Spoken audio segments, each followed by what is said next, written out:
우리에게 주신 하나님의 말씀은 요한복음 13장 34절과 35절 두 절의 말씀입니다. 요한복음 13장 34절과 35절의 말씀 우리 한 목소리로 함께 읽겠습니다. 이제 나는 너희에게 새 계명을 준다. 서로 사랑하여라.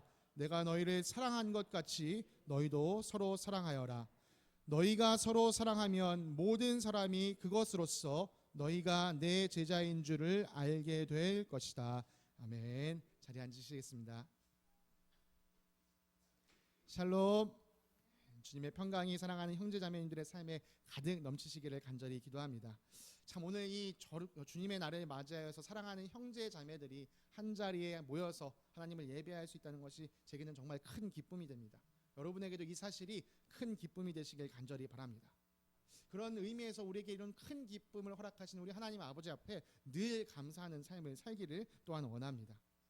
제가 오늘 여러분을 함께 만나서 이렇게 예배 드리는 것이 더욱더 특별한 감동이 있는 이유가 있습니다. 제가 이번 주에 좀 한 가지 일을 두고서 우리 지역에 있는 교회들을 좀 둘러보면서 찾아다닌 적이 있었습니다. 주변에 우리 교회 주변에 어떤 교회들이 있는지 이렇게 쭉 둘러보면서 거기 계신 목사님들 좀 만나 뵙고 하는 시간이 있었었는데요. 찾아보기 전엔 몰랐는데 주변에 교회가 엄청 많더라고요. 그래서 우리 같은 이 정도의 규모의 교회도 있고 우리보다 훨씬 작은 교회도 있고 또 사실은 우리보다 훨씬 큰 교회도 많이 있었습니다. 둘러보는데 여기에 이렇게 좋은 교회가 있었어, 참 괜찮은 교회가 있었구나, 이런 것들도 제가 좀 알게 되었습니다. 그런 좋은 공동체가 우리 주변에 있음에도 불구하고 저와 여러분이 이 겨자씨 교회를 통하여서 한 공동체, 한 몸을 이루고 가고 있다는 사실, 이것이 제게는 참 소중하고 행복한 일로 다가오더라고요. 노사연이라는 가수가 부른 유명한 노래가 있죠. 만남이라는 노래가 있는데요. 거기엔 이런 가사가 있습니다. 우리 만남은 우연이 아니야. 그것은 우리의 바램이었어. 근데 이 가사가 제 머릿속에서 이렇게 새롭게 불러지더라고요. 우리 만남은 우연이 아니야. 그것은 하나님의 계획이었어. 바라고 바라기는 우리 공동체가요, 참 이 아름다운 공동체, 정말 우리를 만나게 하신 하나님의 계획 안에서 제가 정말 주변에서 봤던 그 좋은 공동체처럼 누가 보기에도 좋은 공동체가 되기를 간절히 원합니다. 제가 다시 한번 말씀드리지만요, 제가 이 교회들을 돌아다니면서 이 교회 괜찮네, 이 교회 좀 좋은 분위기에 있구나, 이렇게 느꼈던 것은요, 결코 규모 때문이 아니었어요. 교회 건물이 잘 꾸며져 있고 교회가 크고 그런 것 때문에 느낀 것이 아니었습니다. 제가 그 교회를 방문했을 때 그 안에서 무언가가 느껴졌기 때문이에요. 제가 무엇을 느꼈을까요? 그 교회를 들어가는데 사랑이 느껴졌습니다. 여러분, 오늘 우리가 읽은 35절 말씀을 보시기 바랍니다. 너희가 서로 사랑하면 모든 사람이 그것으로써 너희가 내 제자인 줄을 알게 될 것이다. 여러분, 무엇으로 우리가 예수님의 제자인지 드러날 수 있습니까? 화려한 건물, 큰 규모, 촘촘한 시스템, 잘 짜여진 프로그램, 아니면 정말 뛰어난 능력과 은사? 아닙니다, 여러분. 우리가 예수 그리스도의 제자 공동체가 되게 하는 것은, 우리가 교회답게 되어지는 것은요, 오직 사랑에 달려 있습니다. 우리 안에 사랑이 있어요. 그 사랑이 넘쳐야 우리는 비로소 예수 제자라고 이야기할 수 있는 것이죠. 우리가 지난 한 주 동안 요한복음 13장부터 16장 중간까지의 말씀을 읽었습니다. 또 다음 주에 나머지 말씀과 또 17장 말씀을 읽게 될 텐데요. 여러분, 이 13, 14, 15, 16, 17장 총 5장에 걸친 분량이 고작 예수님의 그 몇 시간 이야기를 다루고 있다는 거 여러분 알고 계십니까? 지난번에도 말씀드렸지만요, 우리가 요한복음을 통해서 예수님의 공생애가 3년 반이라는 사실을 알고 있습니다. 요한복음은 총 21장을 가지고 있어요. 그럼 4분의 1이 되는 그 분량을 예수님의 그 단 몇 시간의 이야기를 하는데 쓰고 있는 거예요. 이게 무슨 뜻입니까? 요한은 철저하게 그 시간에 집중하고 있다는 뜻이죠. 그럼 여러분 한번 되새겨보세요. 이번 주의 말씀에 예수님께서 무엇을 반복해서 말씀하셨지? 네, 서로 사랑하라는 것이었습니다. 이제 나는 너희에게 새 계명을 준다. 서로 사랑하여라. 내가 너희를 사랑한 것 같이 너희도 서로 사랑. 오늘 읽었던 본문 말씀입니다. 그리고 이어서 14장에서 다시 한번 말씀하세요. 너희가 나를 사랑하면 내 계명을 지킬 것이다. 내 계명이 뭐였습니까? 13장에 기록되어 있는 서로 사랑하라는 것이었습니다. 그리고 또 15장에 가서 말씀하십니다. 내가 너희에게 명하는 것은 이것이다. 너희는 서로 사랑하여라. 예수님은 자신이 곧 붙잡혀서 십자가에 달리는 일을 앞두고서 제자들에게 서로 사랑하라는 말을 여러 번 반복해서 말씀하셨습니다. 올해 초에 우리가 새로운 한 해를 시작하면서 일주일간 함께 말씀을 나눴던 시간이 있었습니다. 그때의 주제가 바로 서로 사랑하라, 우리에게 주신 새 계명이었습니다. 1월 1일 월요일 기도회 본문 말씀이 오늘 본문 말씀이랑 똑같습니다, 여러분. 1년이 채 되지도 않아서 똑같은 말씀을 본문으로 다시 여러분과 나누고 있는 것이죠. 올해 우리가 리트릿에서 함께 나눴던 주제는 페이스메이커였습니다. 그러면서 함께 불렀던 주제 찬양은 손잡고 함께 가세. 여러분, 달리기는 원래 어떤 게임입니까? 나 혼자 빠르게 달려가면 되는 게임이에요. 그러니까 손잡고 함께 달려가는 것은 이 게임의 원리의 원칙의 취지에 벗어나는 것입니다. 더욱이 여러분, 페이스메이커가 어떤 사람이었죠? 내가 아닌 옆 사람을 위해서 희생하면서 달리는 사람이었죠. 결국 이것도 사랑이 뒷받침되지 않으면 할 수 없는 일입니다. 여러분, 올 한 해 이 공동체를 통해서 여러분이 가장 많이 들으셨을 이야기는요, 아마도 믿음과 순종, 그리고 그 순종의 내용으로서 사랑이었을 것입니다. 저뿐만 아니라 저를 비롯한 모든 목회자들이 다 그런 생각을 한 번쯤 해볼 거라고 생각합니다. 제가 신학생이 처음 됐을 때요, 저에게 나름의 이런 꿈이 있었어요. 야, 내가 이제 강대상에 올라가서 설교를 하게 된다면 내 첫 설교는 무엇을 해야 될까? 그런저런 생각을 하다가 나도 회개하여라, 천국이 가까웠느니라, 예수님이 처음 설교를 그거셨으니까 나도 그렇게 해야지, 그런 생각을 했었어요. 이제는 그 시간이 지나갔으니까 지금은 어떤 생각을 하냐, 내 마지막 설교는 무엇이 해야 될까? 근데 그거는 저한테 나름 분명합니다. 내 마지막 설교는 서로 사랑하라는 것이겠구나. 여러분, 그렇다고 해서 오늘 고별 설교는 아닙니다. 여러분, 그렇게 오해하지는 마십시오. 저는 되도록이면 정말 제가 이 강단에 설 수 있는 때마다 정말 사랑하라는 메시지를 선포하고 싶습니다. 왜냐하면 그만큼 우리에게 서로 사랑하는 것이 너무나도 중요하기 때문이죠. 여러분, 디모데후서를 보면요, 바울이 자기 제자 디모데에게 편지를 보낼 때 이런 말을 합니다. 그대는 이것을 알아두십시오. 말세 어려운 때가 올 것입니다. 그럼 말세가 오면 어떤 증상들이 나타나냐? 사람들이 자기를 사랑하게 됩니다. 이렇게 얘기합니다. 여러분, 마지막 때의 특징 중에 하나가 사람들이 자기를 사랑하는 거예요. 아니, 자기 사랑하는 게 뭐가 문제인가요? 여기서 말하는 자기 사랑하는 게 뭐냐? 이기적이게 된다는 얘기거든요. 주변을 돌아보지 않는다는 것이죠. 나만을 생각하는 것입니다. 그에 비해 서로 사랑하라는 말은 어떻습니까? 주변을 돌아보라는 말이죠.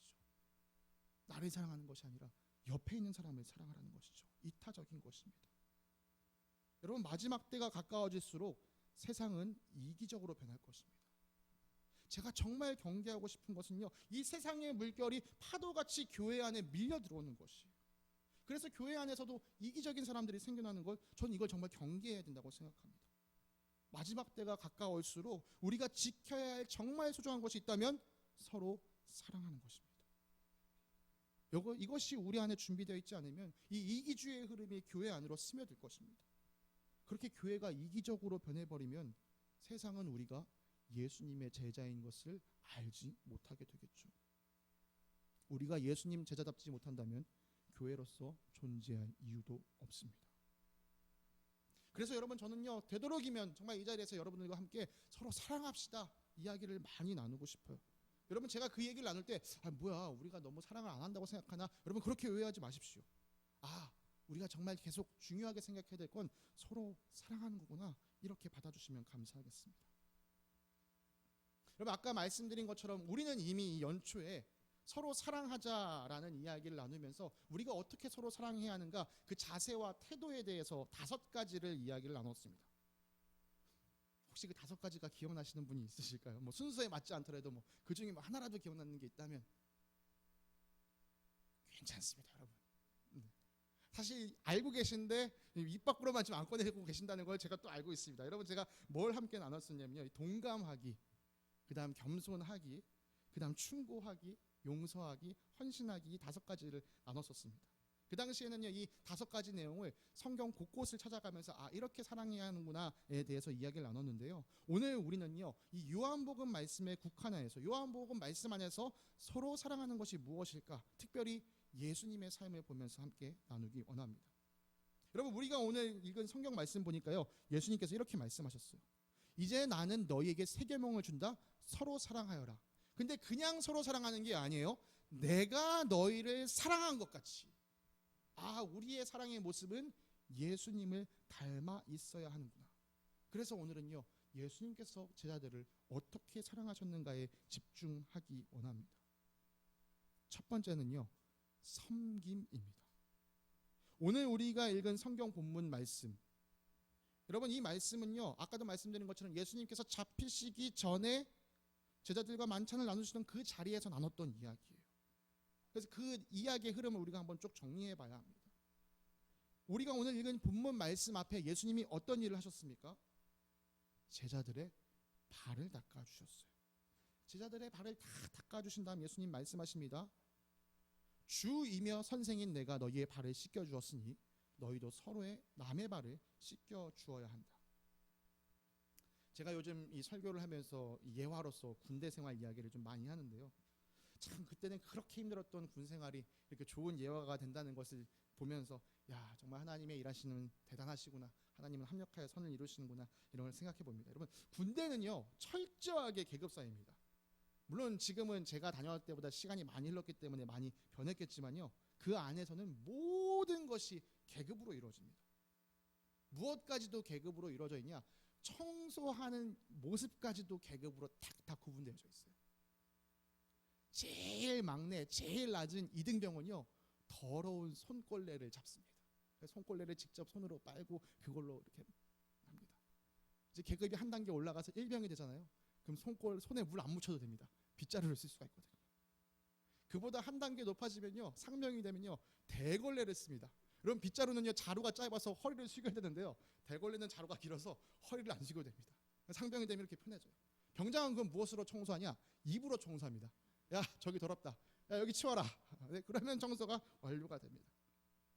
이처럼요, 가장 낮은 사람이 가장 하기 싫은 일, 가장 천한 일을 담당하게 되어 있습니다. 여러분, 이스라엘은 중동에 위치해 있죠. 이스라엘 서편에는 지중해가 맞닿아 있고 또 동편에는 이 아라비아 사막이 있습니다. 여러분, 이 지역은요, 우리와 비교하면요 아주 건조한 지역이에요. 강수량, 연평균 강수량으로 따지면 우리나라 강수량의 3분의 1밖에 되지 않습니다. 이 건조한 곳에는 모래가 많고 또 흙먼지가 많이 날립니다. 그래서 이 지역 사람들은요, 샌들을 주로 신어요. 지금뿐만 아니라 예전에도 계속 그래 왔습니다. 왜냐하면 이 신발에 모래가 들어와도 쉽게 빠질 수 있어야 되기 때문이죠. 이 샌들이 이런 장점이 있습니다만 한편으로는 이걸 신고 있는 사람의 발이 쉽게 더러워진다는 단점도 있지요. 그렇기 때문에요, 사람들이 집에 들어가면 가장 먼저 하는 것 중에 하나가 발을 닦는 일이었습니다. 그런데 그 당시는 예수님 시대는 철저한 계급 사회였습니다. 집에 들어온 주인이나 주인의 손님이 들어오면 발을 누가 닦아줬을까요? 그 집에서 가장 낮은 하인이 그 일을 담당했습니다. 발 닦는 일은 가장 낮은 사람이 하는 거예요. 침례 요한이 예수님과 자신의 관계를 두고 이렇게 말했던 것 여러분 기억하실 겁니다. 그는 예수님을 말합니다. 예수님은 내 뒤에 오시는 분이시지만 나는 그분의 신발끈을 풀 만한 자격도 없어. 이 얘기가 무슨 얘기냐? 나는 예수님이 들어오셨을 때 신발끈을 푸는 그 하인보다도 더 낫다. 그러니까 나는 가장 낮은 존재다라는 것을 침례 요한이 이야기하고 있는 것이죠. 이렇게요, 가장 낮은 종이 담당하는 일이 사람들의 발을 닦는 것이었어요. 예수님과 제자들이 함께 마지막 식사를 나누고 계셨습니다. 그런데 갑자기 예수님께서 자리에서 일어나셨어요. 겉옷을 벗으셨어요. 수건을 허리에 두르시고 물을 떠오셔서 제자들의 발을 닦아주셨습니다. 지금 이 식사 자리에서 가장 높은 자리에 계신 분께서 가장 낮은 사람이 해야 할 일을 감당하고 계신 것이죠. 그리고 그 일을 다 마치신 후에 앞서 말씀드린 것처럼 주이며 선생인 내가 너희에게 이렇게 행했으니 너희도 서로에게 이렇게 맡은 것이 마땅하다. 이 말씀을 하시고 이후에 오늘 우리가 읽은 말씀처럼 서로 사랑해라. 내가 너희를 사랑한 것 같이 서로 사랑하여라 라고 말씀하셨습니다. 그래서 예수님께서 주신 이 세 계명과 가장 가까운 이야기의 흐름을 생각해 본다면 사랑한다는 것은 곧 섬기는 것이구나 라는 것을 알고 있습니다. 사랑하는 성도님들, 사랑으로 옆에 있는 지체를 대하기 원하신다면 옆에 있는 지체를 섬기시기 바랍니다. 섬김은 도대체 무엇인가요? 아주 쉽습니다, 여러분. 섬김은 너무 쉬워요. 내가 하기 싫은 거.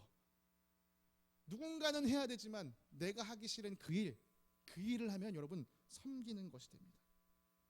하기 싫은 일에는 어떤 특징이 있죠? 번거롭습니다. 손이 많이 갑니다. 더럽습니다. 힘듭니다. 혹은 해도 티가 안 납니다.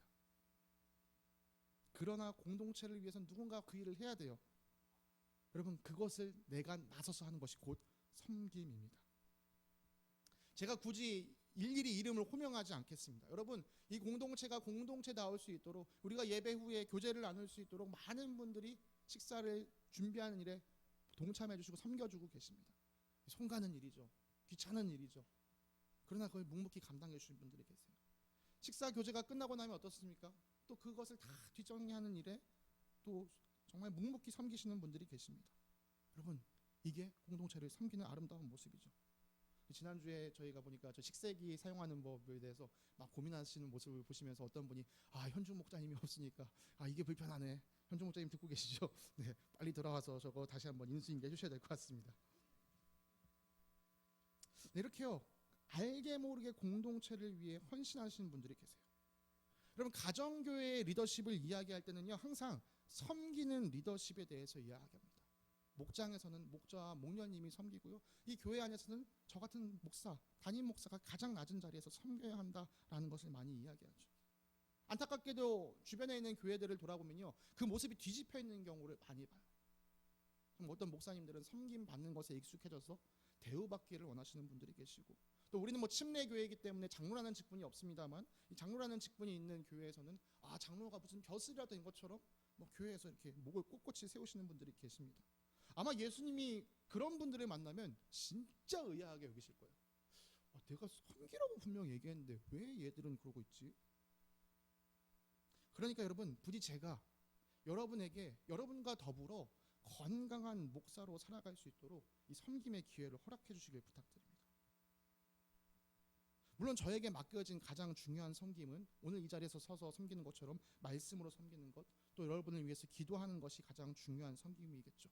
그러나 때때로 저도 몸으로 섬겨야 됩니다. 왜요? 몸으로 섬기지 않으면 내가 섬겨야 된다는 걸 잊어버릴 때가 있기 때문이에요.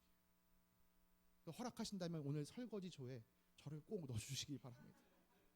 근데 그러면 평소에 설거지 하시던 분이 생각하실 거예요. 우리 목사님 설거지가 너무 엉성한데.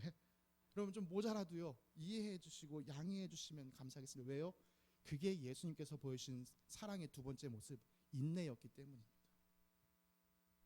여러분, 예수님께서 제자들에게 보여주신 사랑의 모습은 인내였습니다. 제자들은 예수님의 말씀을 알아듣는데 미숙했어요. 그들은 늘 한 걸음, 두 걸음이 늦었습니다. 그러나 예수님은 그들을 끝까지 참고 기다려 주셨습니다. 제가 지난주 컬럼에도 말씀드렸던 것처럼 이 청년 목장이 말씀 묵상을 하고 오무관, 오늘 묵상 완료 운동을 지난주에 이어서 이번 주도 해오는 가운데 있습니다.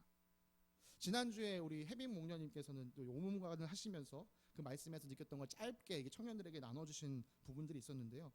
지난 화요일에 이런 말씀, 이런 묵상을 나눠주셨더라고요.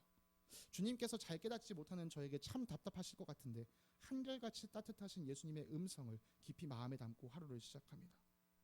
네. 이 성경을 읽다 보면 그런 모습이 보이는 거예요. 와, 예수님 진짜 제자들에게 끝까지 사랑으로 대하시는구나, 끝까지 참아주시는구나. 이번 주 읽은 말씀 다시 한번 여러분 기억해 보시기 바랍니다. 지금은요, 예수님께서 십자가에 달리시기 전 마지막 밤이에요. 여러분, 예수님이 이 마지막이 되어서 나 떠나갈 거야 처음 말씀하신 게 아니에요. 이미 계속 말씀해 오셨어요. 근데 이날 밤에 좀 분위기가 좀 달랐죠. 예수님께서 말씀하세요. 너희 중에 한 사람이 날 배신할 거야. 베드로야, 너는 닭이 울기 전에 나를 모른다고 3번 부인할 거야. 방금 전에 예수님께서 발을 닦아주셨던 것도 아직 사실 충격이 안 가셨는데 우리 안에서 배신과 부인이 일어난다? 제자들은 근심이 가득해졌습니다. 그 제자들을 향해서 예수님 말씀하시죠. 너희는 마음에 근심하지 마라. 하나님을 믿고 또 나를 믿어라. 그러면서 예수님은요, 자신이 왜 제자들의 곁을 떠나가야 하는지, 그리고 그냥 단순히 떠나가는 것이 아니라 떠나간 이후에 보혜사, 즉 성령님을 보내주시겠다라는 이야기를 했습니다. 뭐 지난 수요일 기도회에서 이 보혜사에 대해서 한 명 제가 설명드리긴 했는데요. 듣지 못하신 분들을 위해서 짧게 좀 정리를 하도록 하겠습니다. 한글 성경에 보혜사라고 번역된 이 단어는 원어로는 파라클레토스라는 단어입니다. 이 단어는요, 이 고대 법정에서 사용되었던 용어예요. 뭐 여러분들 중에 혹시 법원에 이렇게 피고로 서보신 경험이 있으신 분이 계신지는 모르겠습니다. 제가 예전에 고등학교 때 그 신발을 한번 도둑 맞은 적이 있어가지고 우연치 않게 그 다시 신발을 훔쳐간 도둑을 잡게 됐거든요. 그 잡은 그 도둑이랑 경찰서를 간 적이 있습니다. 잘못은 얘가 했고 저는 잘못이 없잖아요. 근데 경찰서에 가서 조서 쓴데도 막 달달달 떨리더라고요. 제가 뭐 간이 적은 걸 수도 있지만 뭐 제가 잘못 안 해도 그렇게 경찰서나 법원 가는 건 무서운 일인데 내가 지금 피고로 이 법정에 불렀다? 얼마나 이 달달달 떨릴까요? 근데 만약 검사나 아니면 원고 측의 변호사가 나를 막 쏘아대기 시작한다? 와, 뭘 해야 될지 몰라서 막 버버버거리게 될 것입니다. 여러분, 이 피고를 위해 세우는 것이 바로 파라클레토스입니다. 고대 법정에서는요, 이 피고를 위해서 피고의 가장 친한 친구를 그 옆에 세워줬어요. 변호사가 아니라 정말 가장 친한 친구. 그래서 이 사람의 상황을 대신 대변해서 설명할 수 있도록, 그리고 이 사람이 막 긴장하고 있으면 위로해 줄 수 있도록 그렇게 세워진 것이 바로 파라클레토스였습니다. 예수님께서 그 파라클레토스, 성령님을 보내주시겠다. 내가 아버지께 구하여 그 성령님이 너희 곁에 오시게 하시겠다. 나는 지금 비록 떠나가지만 그 다시 오시는 그 다른 보혜사, 다른 파라클레토스는 너희와 영원히 함께 하실 뿐이다. 제자들을 계속해서 안심시켜 주셨어요. 그런데 제자들은요, 그게 귀에 들어오지 않습니다. 능력 있는 예수님이 우리랑 계속 같이 있어야 되는데 왜 떠나가신다는 거예요? 여기 꽂혀서요. 예수님 말이 들어오지 않아요. 예수님이 자기가 떠나간다는 말을 거두지 않으시니까 제자들이 어떻게 해요? 계속 슬픔에 차 있어요. 그래서 예수님께서 말씀해 주셨죠. 어제 읽은 말씀처럼 예수님께서는 이제 성령님이 오시면 어떤 일을 하는지까지 자세히 풀어서 또 말씀해 주십니다. 진짜 예수님은 끝까지 인내하시는 분이셨어요. 아직 뭐 하늘이가 말을 하지 못하기 때문에 제가 경험해 보지는 않았습니다만, 뭐 부모로서 아이들을 키워보신 분들은 아마 이런 경험이 다 있다라고 들었습니다. 이른바 이제 질문 지옥이죠. 왜? 하늘아, 아이스크림 많이 먹으면 안 돼. 왜? 아이스크림 많이 먹으면 배가 아파. 왜? 찬 거 먹으면 속이 작동은 왜? 그러다 보면 제가 알기로는 이 왜 질문에 빠지기 시작하면 마지막에 끝은 부모님이 그만 물어봐 이렇게 끝난다고 하더라고요. 여러분, 이처럼요, 잘 알아듣지 못하는 사람을 상대하는 것은 진짜 힘든 일입니다. 예수님도 이 제자들을 상대할 때 사실 얼마나 힘드셨을까요?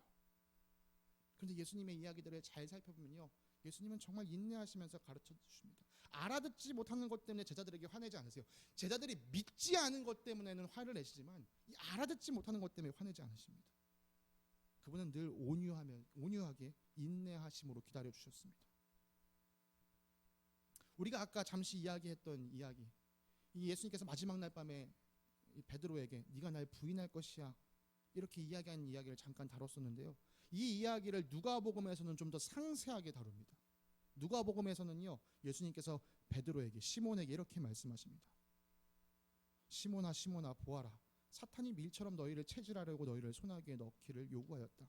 그러나 나는 내 믿음을 꺾이지 않도록 너를 위하여 기도했다. 내가 다시 돌아올 때 내 형제를 굳세게 하여라.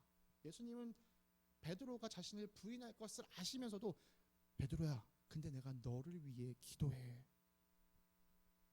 호기롭게 나는 주님과 죽을 수 있습니다. 큰 소리 빵빵 치는 베드로, 아직 성숙하지 않은 베드로를 기다려주시고 그를 위해 기도하시는 예수님. 이것이 바로 제자들이 예수님께로부터 받은 사랑, 인내입니다. 여러분, 우리가 서로 사랑하려면 서로에게 인내해야 합니다. 상대방의 미숙함에 대해서 인내할 수 있어야 합니다. 상대방의 성장이 더디게 나타나는 것에 대해서 인내할 수 있어야 합니다.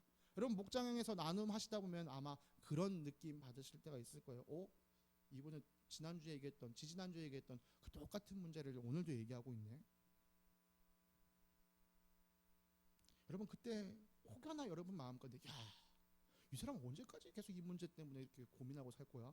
내가 이 사람을 위해서 언제까지 이걸 기도해 줘야 돼? 여러분, 이런 마음이 드신다면요, 여러분 마음을 고쳐 먹으셔야 합니다. 앞으로 여러분 목장 모임 하실 때 누군가의 그 아픔을 듣고 여러분 마음속에 행여라도 아니 언제까지 이럴 거야 라는 생각이 떠오르고 한다면요, 여러분이 스스로를 향해 선포하십시오. 사랑해야 된다. 예수님께서 나의 사랑하심 같이 이 사람을 끝까지 사랑해야 된다. 여러분 서로를 그렇게 조금만 인내하면서 기다려 주시기 바랍니다. 상대방이 모를 것 같죠? 다 압니다. 이 사람이 날 기다려주고 있구나. 여러분 그렇게 살아가는 사람이 진짜 페이스메이커죠. 예수님께서 제자들에게 보여주신 사랑의 모습 세 번째는 연합입니다. 이것은 우리가 이미 읽은 요한복음 말씀에도 있었고 또 앞으로 읽을 요한복음 말씀에도 기록되어 있는 내용입니다. 지난 수요 기도회에서 사실 중심적으로 다뤘던 메시지가 바로 이것이었습니다. 예수님은 자신이 하나님 안에 거하시고 또 하나님께서 자신 안에 거하신다는 말씀을 요한복음을 통해서 반복적으로 말씀하셨어요. 그리고 마지막에는 이 관계 안에 제자들 너희도 포함될 것이다 라고 말씀해 주셨죠. 사랑 관계 안에, 사랑 안에서 완전한 연합을 이루는 것입니다. 사랑 안에 거하는 것, 사랑 안에 머무는 것이죠. 여러분 사랑은 하나됨, 연합입니다. 성부 하나님과 성자 예수님께서 서로 안에 거하시면서 온전히 연합하셨고 예수님은 우리를 그 연합 가운데 초청하셨습니다. 그럼 우리가 다음 주에 다가올 주에 함께 말씀을 묵상하게 될 텐데요, 거기에 보면 예수님의 기도가 있어요. 예수님이 십자가에 달리시기 전에 했던 기도? 그럼 우리는 사람들은 많이 뭘 떠올리냐면 이 겟세마네 동산 기도를 떠올립니다. 아버지 내 뜻대로 마시고 아버지 뜻대로 하십시오. 근데 예수님 그것만 기도하신 게 아니었어요. 요한복음 17장 전체가 기도인데요, 이 기도는 제자들을 위한 기도였습니다. 제자들을 얼마나 사랑하시는지 그 기도에 보면 이런 대목이 있습니다. 내가 그들 안에 있고 아버지께서 내 안에 계신 것은 그들이 완전히 하나가 되게 하려는 것입니다. 그것은 또 아버지께서 나를 보내셨다는 것과 아버지께서 나를 사랑하신 것과 같이 그들도 사랑하셨다는 것을 세상이 알게 하려는 것입니다. 예수님은 우리들이 먼저 하나 되기를 간절히 원하셨습니다. 여러분 하나됨을 위해 반드시 필요한 것이 사랑입니다. 사실 예수님의 제자들은요 하나 되기가 매우 어려운 사람들이었어요.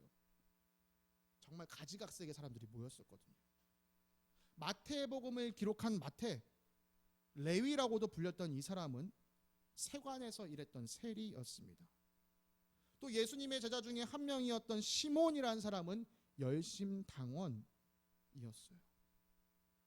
여러분 이게 우리가 좀 더 이해하기 쉽게 말씀드리자면 레위, 이 마태는요 일제시대 때 앞잡이 같습니다. 열심당원이었던 시몬은요 독립투사 같은 사람이에요. 여러분 이 두 사람이 같은 자리에 앉아있다? 그것만으로도 엄청 불편하지 않았겠습니까? 세상에서는 이 둘이 같은 자리에 앉아있는 것을 상상할 수도 없을 겁니다. 근데 세상에서 이루어지지 않는 일이 예수 그리스도 안에서는 이루어지는 것이죠. 여러분 이건 앞에서 말씀드렸던 인내와는 조금 다릅니다.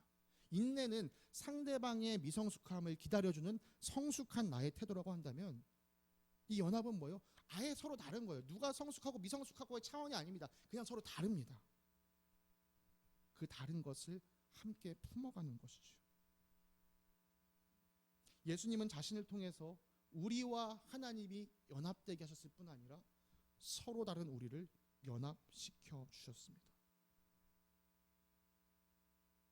오늘날 교회 공동체 안에 이런 연합이 필요합니다. 이따금씩이요 정말 다른 교회에서 요즘 우리 교회가 너무 힘들어, 요즘 우리 교회가 막 서로 다퉈, 이런 이야기들을 듣곤 합니다. 근데 뭐 때문에 다투는데 이야기를 들어보면요 진짜 쓸데없는 걸로 다투고 있어요. 정말 사소한 것으로 다투고 있습니다. 뭐 제가 직접 들은 이야기는 아니고 저도 이제 건너 어떤 설교를 통해서 들었던 이 미국 교회 어떤 한인교회, 미국에 있는 한 한인교회에서 있었던 얘기를 저도 좀 예화로 듣고자 합니다. 어느 날 그 교회에 성도 한 분이 피아노를 헌물을 하신 거예요. 그래서 이 피아노 어디다 둘까? A 장로님이 얘기했습니다. 우리 강대상 위에 놓자. B 장로님이 얘기했습니다. 아니 그것을 어떻게 신성한 강대상 위에 올릴 수 있습니까? 교회가 이걸로 두 개로 분열된 거예요. 피아노를 어디에 두느냐 때문에. 그리고 한참 시간이 흘러 몇 년이 흘러서 그 두 장로님이 한인 마트에서 만났대요. 겸연쩍게 머리를 긁으면서 잘 지내셨습니까? 서로 인사했는데 한 장로님이 얘기를 했습니다. 근데 그때 내가 피아노 강대상 위에 놓자 그랬어요? 아니면 장로님이 위에 놓자 그랬어요? 여러분, 이렇게 정말 불필요한 것들로 싸우고 있는 상황. 여러분, 이걸 좀 더 우리에게 좀 더 현실적인 이야기로 들려볼까요? 한국 교회 목사님들은요, 두 가지 특성으로 좀 나뉩니다. 전자는 대놓고 자기 어떤 정치적인 성향을 드러내시는 분들, 또 후자는 되도록이면 자기의 정치적인 성향을 드러내지 않는 분들. 사실 저는 되도록이면 이 후자의 사람이 되려고 좀 노력을 합니다. 그것이 복음을 위해 덕이 된다고 생각하기 때문이죠. 그러나 저 역시도 사실은 한 사람으로서 제 가치관이 있고 또 성향이 있습니다. 또 그런 것들이 반영돼서 어떤 정치적인 선호가 사실은 있지요. 말씀드린 것처럼 그것을 이 자리에서 드러내지 않으려고 노력합니다만 사실 또 저도 모르게 때로는 그것이 드러날 수도 있을 것입니다. 여러분, 그럴 때요, 저와 비슷한 선호를 가지고 계시다고 해서 우리 목사님 역시 맞아 이렇게 옹호하실 필요도 없고요. 나랑 다른 선호를 가지고 있다 해서 우리 목사님이랑 이제 함께 할 수가 없어 이렇게 미워하실 필요도 없습니다. 이런 일에 대해서는 우리가 어떻게 접근해야 되는가? 마르코 안토니오 도미니스라는 사람이 이 일에 대해서 참 중요한 한 말을 남겼습니다. 본질에는 일치를, 비본질에는 자유를, 모든 것에는 사랑을. 여러분, 그리스도인에게 있어서 본질은 무엇입니까? 복음입니다. 하나님 말씀입니다. 그것이 우리가 그 무엇과도 타협할 수 없는 것이에요. 특히 우리에게 있어서 가장 중요한 것은 예수 그리스도입니다. 예수 그리스도께서 유일한 구원자시라는 사실을 부인하는 것은요, 우리가 그 무엇과도 타협할 수 없습니다. 그렇다면 정치는 어떻습니까? 그것은 본질의 영역입니까? 그렇지 않습니다. 세리도 예수님의 제자로 부르심을 받았고 열심당원도 예수님의 제자로 부르심을 받았습니다. 마찬가지로 정치적으로 보수적인 사람도 예수님을 믿을 수 있고 정치적으로 진보적인 사람도 예수님을 믿을 수 있습니다. 피아노를 강대상 위에 놓느냐 마냐 이런 것은 본질의 영역이 아닙니다. 그러므로 여러분, 우리가 이런 것들 때문에 싸울 필요가 없습니다. 아니요, 이런 것들로 싸우면 안 됩니다. 그런 것들에 있어서는요, 상대방을 인정하면서 내가 자유로울 수 있어야 돼요. 여기서 가장 중요한 원칙은 마지막, 모든 것에는 사랑으로 접근하라는 것입니다. 본질에 대한 일치도 비본질에 대한 자유도 사랑 안에서 이루어져야 됩니다. 본질에 대한 일치는 하나님을 향한 사랑에서 이루어져야 되고요, 비본질에 대한 자유는 이 상대방, 옆에 있는 이웃을 향한 사랑으로서 이루어져야 합니다. 그렇게 우리가 사랑 안에서 행할 때 우리가 하나님의 뜻대로 살게 되는 것이죠. 아마 이 자리에 계신 분들 중에서 이 다음 주에 이 광화문에 예정된 이 연합 예배에 대해 들어보신 분들이 계실 것이라고 생각합니다. 또 이 예배를 두고서도 사실 이 교계 안에서도 갑론을박이 이어지고 있습니다. 우리 안에서도 이 예배에 대해서 긍정적인 시선을 가지신 분들도 계시고 또 반대로 좀 우려의 시선을 가지고 계신 분들도 계시리라고 생각합니다. 여러분, 우리 안에 서로 다른 시선을 가지고 있다는 사실을 알았을 때 우리가 취해야 되는 자세는 무엇입니까? 앞서 말씀드린 것처럼 모든 것에는 사랑으로 대하는 것이어야 합니다. 저 역시도 이 일에 대해서 좀 관심을 두고 계속적으로 찾아보고 또 기도하는 가운데 있었습니다.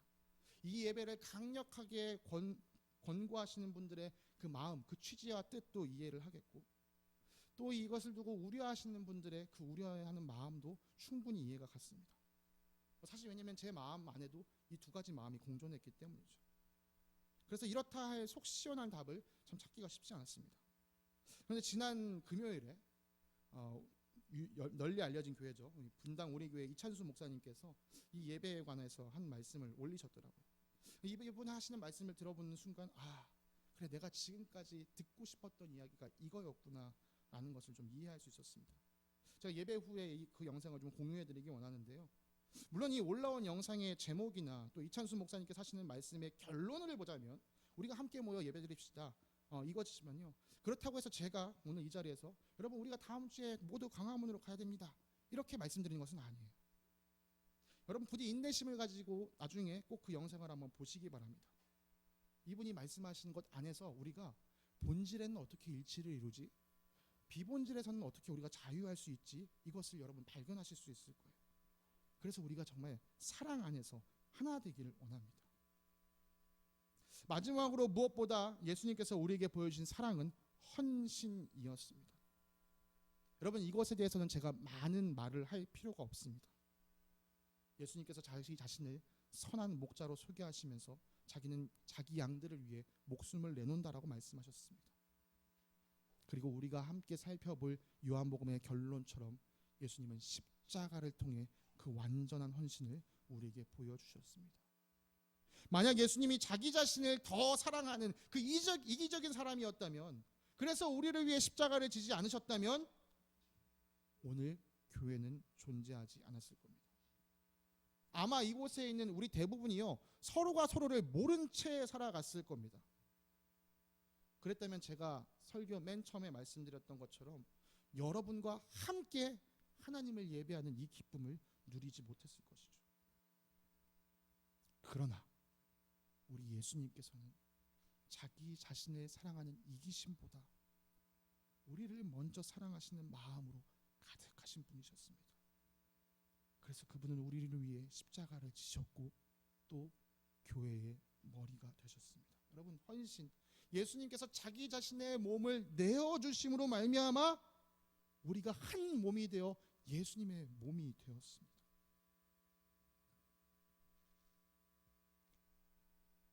우리를 한 몸이 되게 하신 일에 예수 그리스도의 완전한 헌신이 있었습니다. 주님께서 자신을 바쳐가면서까지 우리를 사랑하셨으니 우리가 서로 사랑할 때도 헌신해야만 합니다. 요한은 자기 편지에 이렇게 남겼습니다. 그리스도께서 우리를 위하여 자기 목숨을 버리셨습니다. 이것으로 우리가 사랑을 알게 되었습니다. 그러므로 우리도 형제자매를 위하여 목숨을 버리는 것이 마땅합니다. 누구든지 세상 재물을 가지고 있으면서 자기 형제자매의 궁핍함을 보고도 마음 문을 닫고 도와주지 않으면 어떻게 하나님의 사랑이 그 사람 속에 머물겠습니까? 자녀된 이 여러분, 우리는 말이나 혀로 사랑하지 말고 행동과 진실함으로 사랑합시다. 제가 우리 교회 이 행정 업무를 처리하다 보면, 특별히 이제 예산이 지출되는 결제를 하다 보면요, 참 우리 교회가 작은 교회이지만, 규모는 작은 교회지만 정말 서로를 위하여 물질적으로 헌신하는 아름다운 모습이 있다라는 것을 늘 발견하게 됩니다. 참 그걸 볼 때마다 와, 정말 우리 교회 정말 건강하게 또 커가는 교회구나. 그리고 그런 모습이 앞으로도 우리 안에서 끊이지 않길 원합니다. 오늘 방금 읽었던 요한일서 말씀 본문 삼아서 제가 이 신년 특별 새벽기도의 마지막 말씀을 함께 나눴었는데요. 여러분, 내가 정말 예수님처럼 헌신하면서 옆에 있는 형제와 자매를 섬기기 원한다, 사랑하기 원한다, 내가 헌신하기 원한다 라는 갈망이 있으신 분들은요, 꼭 그 설교 영상을 또 한번 참고해 주시면 감사하겠습니다. 그럼 말씀을 마무리하겠습니다. 우리는 예수님을 통해 큰 사랑을 받은 사람들입니다. 내가 예수님을 만난 적이 없는데 내가 어떻게 예수님을 통해서 사랑을 받았다고 할 수 있죠? 여러분, 우리에게 복음을 전하여주고 가르쳐준 그 사람, 우리에게 예수 그리스도의 삶이 무엇인지 보여줬던 그 사람 안에 예수 그리스도께서 살아계시기 때문에 우리가 예수님을 통해서 사랑을 받았다라고 말했습니다. 그 사람 역시도 누군가에게 그렇게 복음을 전해 듣고 배웠습니다. 바라기는 우리 안에 살아계신 그 예수 그리스도를 통하여 우리가 서로에게 사랑을 끼치면서 그 사랑이 우리 안에서 메마르지 않기를 원합니다. 그리고 그것보다 더 깊이 원하는 것은 이 사랑이 우리 공동체 안에 갇히지 않고 우리를 통하여 이 세상에 흘러가기를 간절히 원합니다. 그런데 여러분, 이 설교를 마무리하면서 한 가지 저는 여러분들께 당부를 드리고 싶습니다. 오늘 설교를 들으시고 그래, 내가 이제 의지적으로 옆에 있는 지체를 사랑하겠어. 안 됩니다, 여러분. 우리의 의지는 100% 꺾이게 되어 있습니다. 그럼 어떻게 해야 될까요? 너희가 나를 사랑하면 내 계명을 지킬 것이다.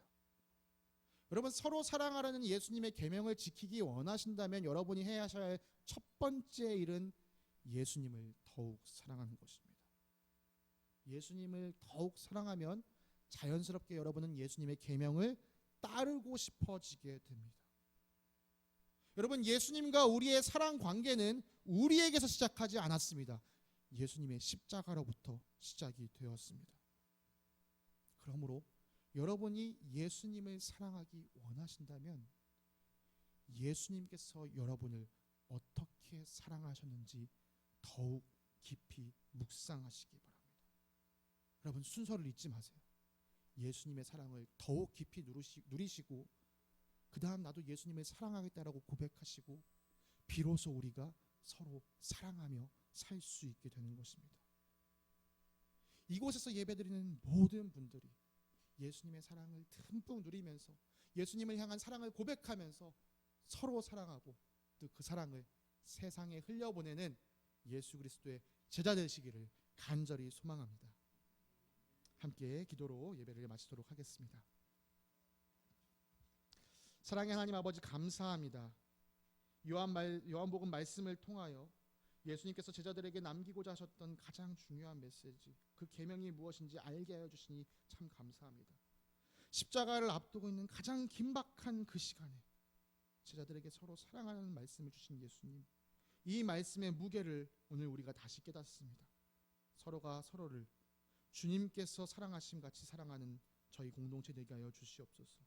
그래서 우리가 이 땅 가운데서 예수 사랑으로 밝게 빛나게 하여 주시옵소서. 우리를 통하여 그 아름다운 예수 그리스도의 사랑이 세상에 흘러가게 하여 주시옵소서. 우리에게 이 위대한 일을 이루어주신 주님께 감사드리며 거룩하신 우리 주 예수 그리스도의 이름으로 기도드립니다. 아멘.